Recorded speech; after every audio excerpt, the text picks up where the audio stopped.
இது இது என்ன ஒரு பிள்ளையார் தெரியுங்களா? மயிலாம்பரம் மாறி. இந்த பிள்ளையார் வந்து நான் வச்சேங்க. இது நான் சாமி கும்பிட்றதுக்காக இந்த பிள்ளையாரை வந்து என்னுடைய சொந்த செலவில் வந்து நான் வச்சேன். இந்த பிள்ளையாருக்கு வந்து நான் வருஷம் வருஷம் நான் வந்து இதை பூஜை போடுவேன். இந்த பூஜை போட்ட பிறகு விநாயகர் சதுர்த்தி காலையிலேயே வந்து நான் வந்து பூஜை போட்டுவிடுவேன்.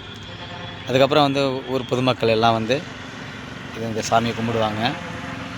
இன்றைக்கி விநாயகர் சதுர்த்தி முன்னிட்டு இதை நான் வச்ச இந்த உச்சி பிள்ளையார் கோயில்னு இந்த பாறை மேலே வச்சுருக்குங்க. மயிலாம்பரம் மாறி மயிலாம்பாறையார் இந்த சாமி நான் வச்சுருக்கேங்க. இன்றைக்கி விநாயகர் சதுர்த்தி முன்னிட்டு நான் என்னுடைய செலவில் இந்த பூஜை போட்டிருக்கேன்.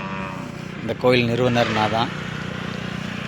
இது பூஜை போட்ட பிறகு அதுக்கப்புறம் ஊரில் இருக்கிற மக்கள் எல்லாம் வந்து இந்த சாமி வந்து கும்பிடுவாங்க.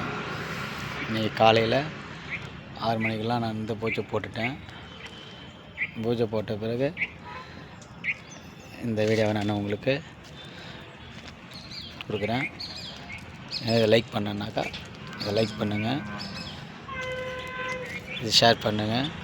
மயிலாம்பரம் மாதிரி இந்த கோயில் வச்சது நான் தான். பாருங்கள் எவ்வளோ சூப்பராக இருக்குது பாருங்கள்.